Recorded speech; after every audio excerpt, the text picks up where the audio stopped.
Hello, this is Jay Martin, NDE School Safety and Security Director, welcoming you to Digital Parent Academy. This is Part 3, Exploiting Emotions. Hopefully you caught Part 1, Platform Pressures, and Part 2, Synthetic Media. Part 4 is Digital Fitness. Let's get started on Part 3, Exploiting Emotions.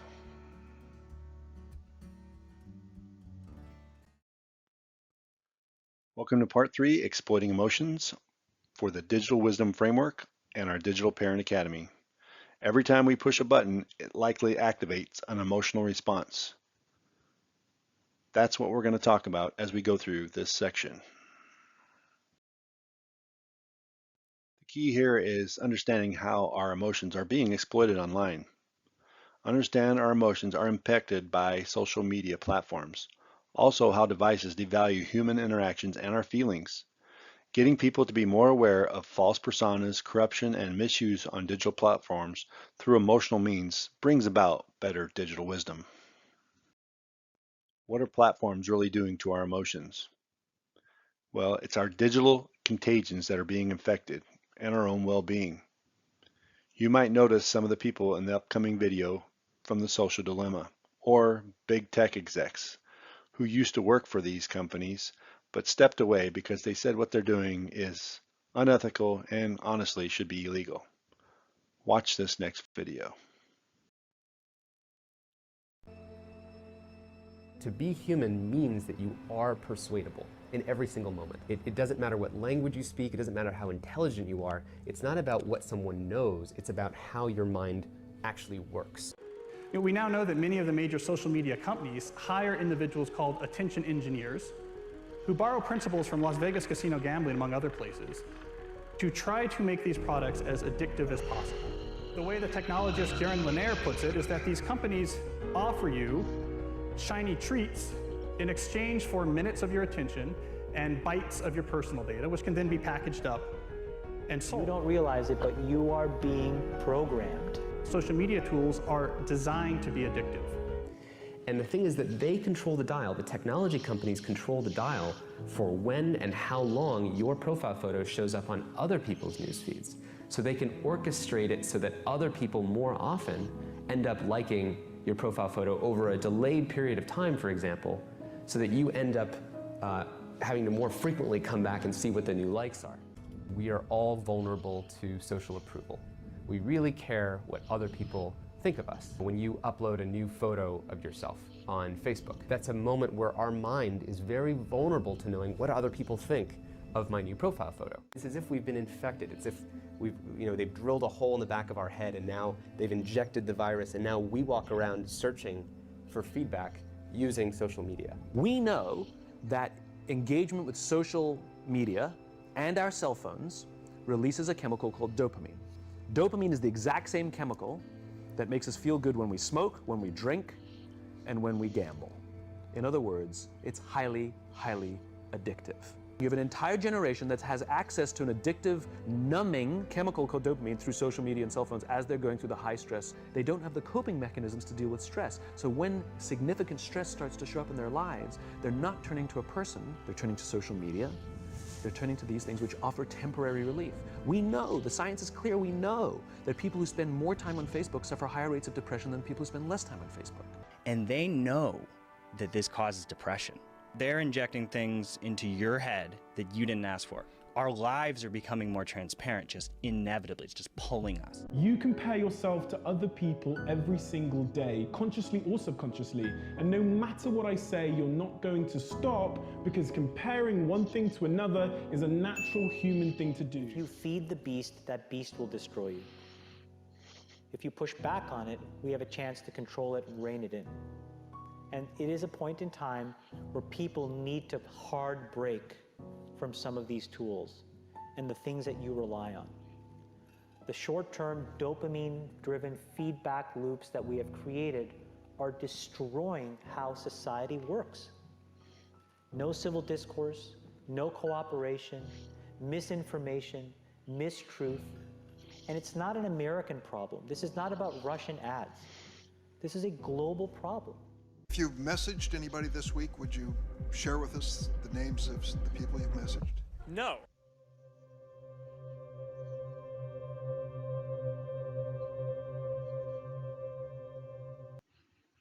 So attention engineers are using human nature, social conformity, to get us to do things that we would not normally do, attacking our emotions, again, exploiting them. Dr. Jean Twenge wrote the book iGen, talking about the digital media impact on our well-being. In that, she showed in her research a steady climb in 2012, leading to a loss of sleep, purpose, and happiness with increased anxiety, depression, and suicide thoughts. Kids need 9 to 10 hours of sleep. Most are only getting 7. That's cutting out about 25% of their health. This lack of sleep leads to more thoughts of suicide, as well as the potential of being misdiagnosed with ADHD. Believe it or not, it actually mimics sleep deprivation. When it comes to our emotions, we need to understand emotions, not facts, fuel our digital responses on platforms, resulting in these echo chambers, extreme opinions, and alternative truths that exist online. It's called emotional contagion. The emotional contagion theory creates things like what we saw with the pandemic, where fear was one of those emotions that was exploited. Watch the video and you'll see. You may not have been exposed to the new coronavirus, but you've almost certainly been exposed to an adjacent contagion. Maybe you've even helped spread it. There's a strand of social thought called contagion theory, which looks at the way that ideas spread, sometimes irrationally, in large groups. Some social theorists assert that the way social media works is by exploiting our emotions. Facebook invites you to respond to a post with an emoji. Like, love, laughter, amazement, anger, crying. These are emotions that you broadcast out to your followers and invite them to do the same. The effect of posting a picture of people queuing to buy toilet roll or hand sanitizer is similar. You're prompted to ask yourself whether you should be doing the same. It's addressing you on an emotional rather than a rational register. Nobody is going to shut Facebook down, nor should Facebook be blocking photos that might accentuate the panic. But we as individuals do need to think carefully about whether the content we're posting is helpful or whether it's just feeding the frenzy. Emotional contagion is very similar to physical contagion. So basically it means that our emotions are contagious. So if I start laughing, you're more likely to start laughing. If I start having fear, you're likely to have fear. Fear is a virus that can be more aggressive than the virus that we're trying to fight. She says all this fear can stem from anxiety of the unknown. Dr. Coley says that anxiety can interfere with our physical health, sleep, and impact our immune system. Emotional contagion is one of the most powerful things out there. Our emotions are so strong and they can control a lot of our actions. In fact, it's thought to be more powerful than the virus itself. So instead of spreading fear and panic, if we start to spread empowerment and preparedness, that is a really positive way to harness emotional contagion to fight this virus. And that's also part of being digitally wise, learning how to use this to empower our emotions as opposed to exploit them. Simple things like emojis, memes, picture posts impact our digital response, our emotions. As I mentioned, platform pressures use this as a dopamine hit. That like, follow, or view that you get, also an emotional impact. We got to always ask ourselves, what is the emotional reaction this online feed wants from me? What are they trying to exploit? Typically, it is something to do with your emotions. One of the desired feelings by children is that fear of missing out. If they're not a part of what's going on Instagram or Snapchat or some other platform, TikTok, the new latest dance craze, that's that fear of missing out, not being a part of that thing, that social conformity. Or it's trying to feel famous. Often they feel famous when they get a lot of likes, follows, views on their YouTube or again TikTok videos. I always tell kids, be aware of your face, your address, your memoirs, and your emotions. Your face can be compromised, as we talked about with AI and deep fakes. Your address by a predator. That predator can be that creepy old guy online or a fellow student, again, trying to creep on you. But typically what they're after and how they get at you is through your memoirs that you share, sharing too much information online that leads to exploiting your emotions. Due to the perfection that exists online, everybody trying to live their perfect life or make themselves look perfect through filters, and things of that nature, we don't see ourselves as we should. We are often better than we think. In this video, you'll see the kids describing themselves. They don't look at themselves very highly, but in the reality of the situation, you're actually probably thought of a lot better than you think. Hello. Dumb, ugly, and awkward or something like that. Depressing, a bit lonely, and not the best looking. We asked a few of your classmates about you. Okay. Oh boy.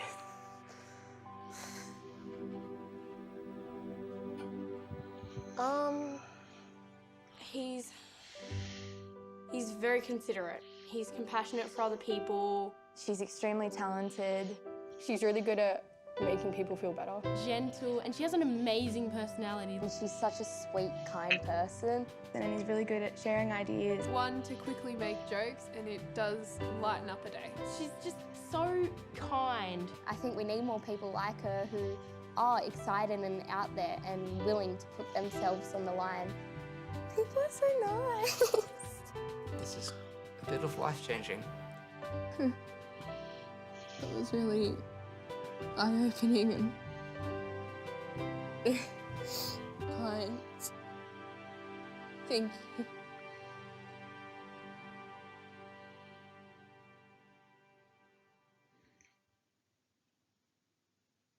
The first words out of her mouth, dumb, ugly, and awkward. That's the way she viewed herself. Again, trying to live to that online perfection, having the perfect face, eyelashes, lips, whatever the case may be. Too often kids have a mistaken view of themselves. What we need to teach kids is there's an overweighted value. First off, when they look in the mirror, they can only control one thing, and that's how they view themselves. They got to start looking at themselves differently, not comparing themselves to the online perfection. When they look in the mirror, they need to see themselves as a 10. But most kids, as you just saw in that video, probably see themselves as a 3 or a 4 or something lower. They should only be influenced by the people closest to them, the 5 closest people to them. Could be friends, family, whoever that is. Who are the 5 closest people? They're the only ones that should matter. These faceless online people are the overweighted value that we need to get kids to understand should not matter. They have no control or no impact in their lives. But unfortunately, kids look to the online herds that exist online. We got to change this dynamic. We got to get kids to stop agreeing with the faceless people online. Kids have trouble expressing their emotions. How many of you have typed LOL into your phone? Are you truly laughing out loud? Typically, kids are not laughing out loud, and we're not laughing out loud. You're typing it into a phone, but you never truly express those emotions. Well, this is the problem. Kids don't have the practice, not just from laughing out loud, but they're also typing things into their phone, like they're mad or they're sad, but they never truly get mad and learn how to express those emotions. They don't get mad and get over it. They don't get sad and work through it. This only comes with practice. Emotional intelligence is literally 80% of our success. Practicing our emotions along with more face-to-face interactions improves our emotional intelligence. It's what we need today. Again, 80% of success in life is having high emotional intelligence. Kids need to practice these emotions rather than typing them into a phone. They need to understand this. As I mentioned in one of the earlier sections, kids are being fooled into having online friends, but who are they truly? Here's Karen Majori. She was a social media influencer using AI to create a version of herself. She used 2,000 hours of her YouTube social media influencing self to cure loneliness. She was charging $1 a minute basically to be her friend. She made over $72,000 in her first week. She was one of the first that were doing this, but there's a lot of people online doing this today. The problem with this it does go rogue. And now they're chatting about whatever the child wants to talk about. Sexual encounters, anorexia, any of those things could be brought up. Her disclaimer was much like the big tech companies. I don't read all these interactions. It wasn't me who programmed this illicit content. The problem with this, again, with AI is unfortunately there is nobody who's really responsible. Is it her? Is it AI? Is it someone else? Currently, there is no law against this, but it is concerning when you have someone curing loneliness. I've also heard about having potentially kids who have um, some counseling needs, maybe talking to an AI counselor. It's not even a real counselor, it's just somebody who's an AI counselor. There's always that potential of it going rogue, and now who knows what that kid might be talking about with a computer. Our number one call on Safe to Help Nebraska is bullying, cyberbullying in particular. It is one of the most concerning things that we see, and again, often it is exploiting a child's emotions. This actually comes out of Colorado, where I used to be a deputy sheriff. Kiana's Law. Kiana was unfortunately a middle school student of mine who I actually taught many of these lessons too, but by the time she got to high school, she was being cyberbullied to the point where she wanted to take her own life. Here's the news story on what happened.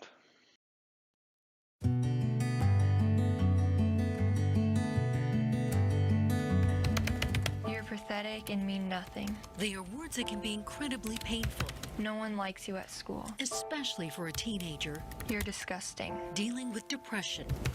Everyone hates you. For 14-year-old Kiana Ariano, those words were devastating.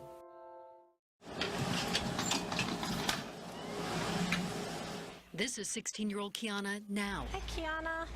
2 years and 2 months after trying to take her own life.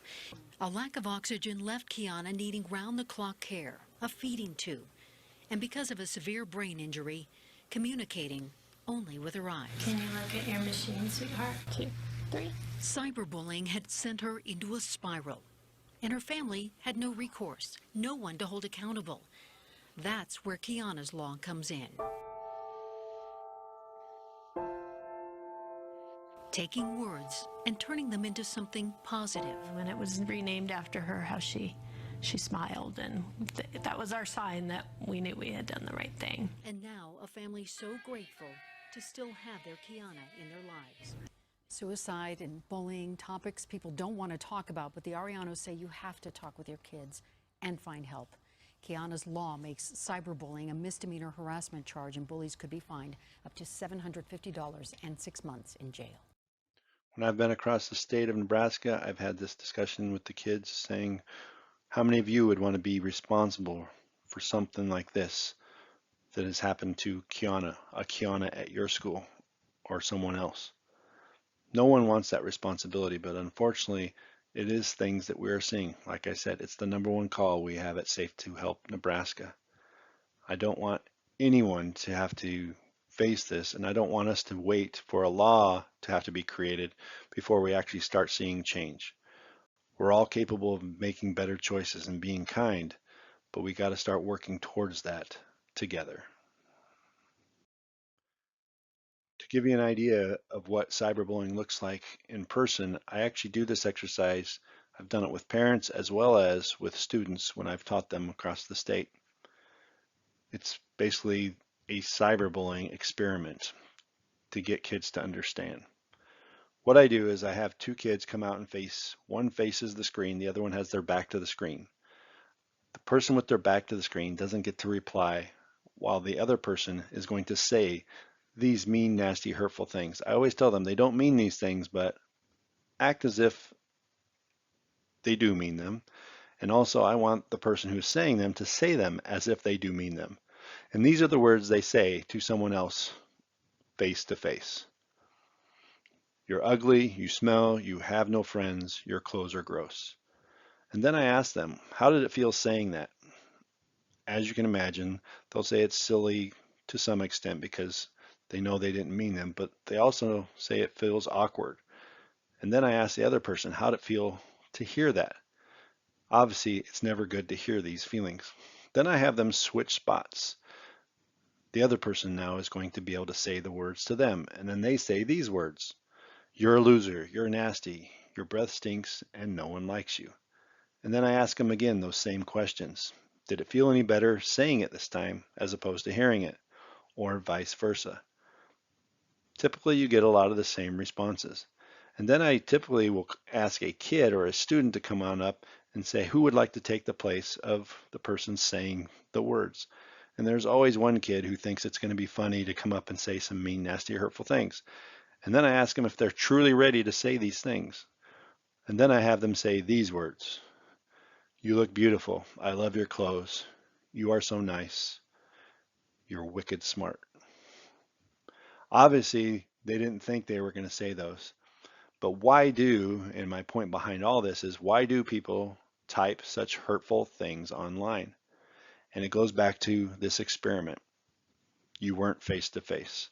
When we're not face to face, believe it or not, human nature, when you are face to face with someone, you are more likely not to say the mean, nasty, hurtful thing. If you see somebody's upset, frustrated, you're not likely to say those mean, nasty, hurtful things. That's the whole purpose behind this experiment. We also have the discussion and need to understand the emotional grooming of predators online. This all comes from the crimes against children. Basically, they build trust and secrecy. How do they build that trust and secrecy? Well, first off, they create a similarity with the child. If they have a favorite movie, it's their favorite movie as well. That person online is going to have the same likes or dislikes that that person does. Create that, again, social conformity with that person. They'll also take the child's side. If that child's having a problem with parents or friends, the person online is going to have that same problem, disagreeing with whatever or agreeing with whatever the child has to say, having those same issues the child is having. Ultimately, they're trying to create isolation. Their best friend forever is this person online. They honestly, quite often, will no longer have real world friends and they only believe this person online. Ultimately, they use the secrets, and the secrets is what they use to manipulate them. If they don't do what they want or ask, that's where the problems all come into play. Some of the very concerning emotional online misuses are things like pornography, the curiosity for love, and the ease of access of pornography by simply typing in a wrong letter on a Google search can lead a child down the path of pornography. That path of seeing nude images over and over can lead to where sexting is normalized. Objectifying fake abusive relationships, normalizing sexting because you're seeing repeated nude images, you think sending a nude image or receiving one is really no big deal. Unfortunately, it can also lead down to fear and guilt of sextortion, where you send one nude image and if you don't send additional ones, you have this fear that your images are going to be sent all over the internet because that's what the predators will do to the child, exploit their emotion. Or the child wants to just be included or desired. This is where the human trafficker actually uses Maslow's hierarchy of need, meeting the child's most basic needs, telling them that they'll protect them or help them in some way. Human nature is we all want to be liked and loved, and that's really what emotion they're trying to exploit in a lot of cases as a predator of these children. Boys are not immune to having their emotions being exploited. They want to be loved too. They unfortunately get manipulated in much the same way. This is an actual young man who was being told to shut up and twerk and was being called a hottie by a supposed female. But was it truly a female or not? Again, the emotionally weak is who the predators seek. That's who they're after online. Doesn't matter the gender. Being called a hottie and trying to do something naughty, that inclusion that all children want. Again, social conformity is played by these predators. Here you'll see in this video the girl in the yellow sweater, how emotionally disconnected she is because the new normal of sexting is really no big deal. You see this quite often with kids when they get caught in these situations. No affect whatsoever on their face. Watch this girl's face as she explains sexting and how it was no big deal to her.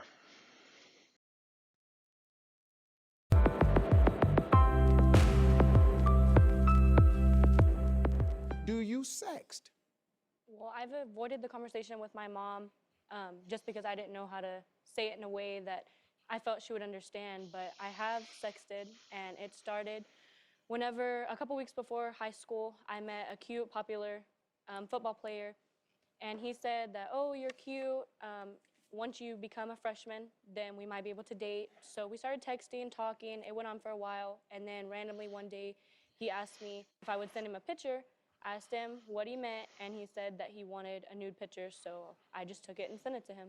The picture you took, did that picture stay private? No, of course not. He ended up showing everyone at the school, sending it around, but I didn't really, like, it didn't bother me that much. I didn't really care. I mean, it was just a picture. It was just like a body. Everyone has one or seen one, so it didn't bother me that much. Let me ask you this question. What do you get for sending the pictures out? What's in it for you? Well, I mean, it's nice to know that people think that you're attractive. And then I took it to social media, and whenever I would post a picture, just like showing like a little bit of cleavage or something, I would notice that I would get more likes, more comments. And then a more seductive picture, I would get up hundreds of likes, hundreds of comments. And then guys would start messaging me to my inbox saying, hey, can we get a private picture just for us? And if I thought that they were cute, then I would just send them one. I mean, it makes you feel like a Kardashian, all the attention that you get.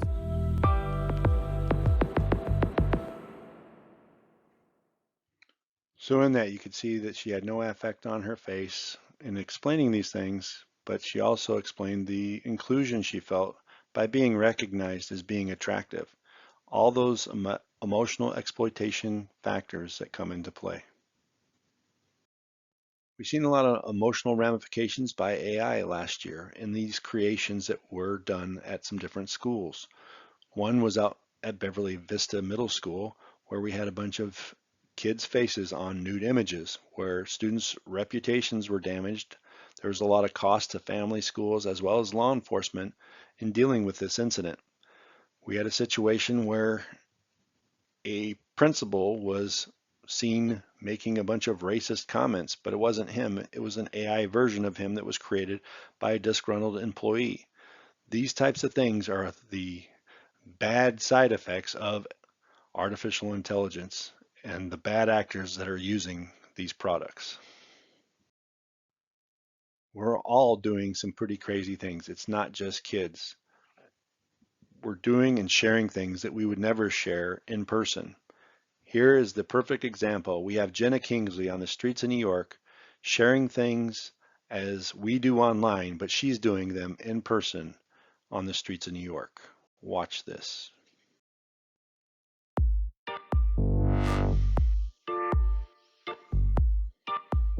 Social networking is completely out of control these days, but do the things we do online make sense in real life? Let's take to the streets and find out. Ma'am, hi. I just want to let you know that I'm following you, like just giving you an alert. Okay. You don't have to do anything, just know it and enjoy it. Jenna Kingsley is now following you. Just like do whatever and I'll just watch. Is that creepy? You want to poke me back? Wasn't that fun? Yeah, this is weird though. I don't even know you. I know, but that's what you do, right? Hi guys. I was wondering if you would like accept my friendship request. Friendship what? He looks really important with like the whole button down. Do you want to be connected? Do you want to be connected? How do you want to be connected? I just want to let you know that 12 people have viewed you. I'm sorry? 12 people have viewed you on the subway. What does that mean? I don't know, you must be really important. They're like viewing you. That guy chose to remain anonymous. 7 people have viewed you on the subway.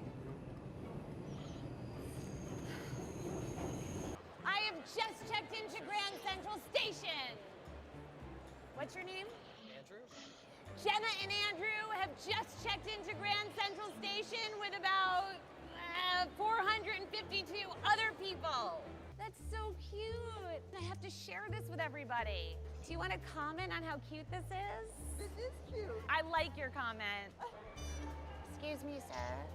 Can you introduce me to that guy that's sitting next to you? This guy? You're like our 1-degree connection. Okay. So if you could introduce me. All right, and your name is? Jenna. Excuse me? Hey, my friend over here, Jenna, she'd like me to introduce you to her. So. Hey, I'm Jenna. I mean, we had him in common, so I figured I should meet you.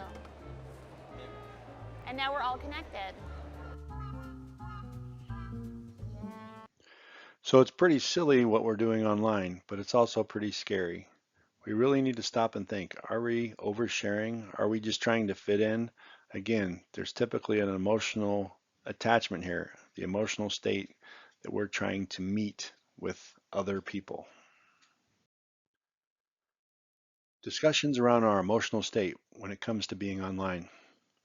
Why might it be important to know a student, parent, or staff's emotional state when we're talking about these types of topics? How are virtual emotions the same and or different from in-person emotions? And the last question to think about, what steps can we take to prevent being emotionally exploited on digital media platforms? How can we help ourselves as well as help our children? We really need to stop and think, how can we be more digitally wise? In conclusion on exploiting emotions, this is probably the most important section. Knowledge is said to be power. However, our emotional intelligence brings about the most success.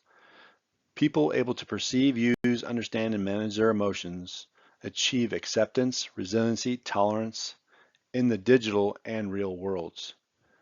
It's up to us to start getting kids to practice how to perceive, understand, manage, and use their emotions in a much better way. Having emotional strength will bring about the most digital wisdom.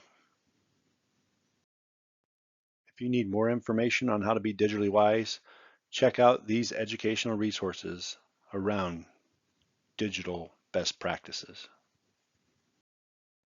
If you want to learn more about Nebraska Department of Education school safety, check out our QR code that will take you directly to our school safety website. Or if you have questions for me, contact me directly. This is the conclusion of Exploiting Emotions, Part 3 of Digital Parenting.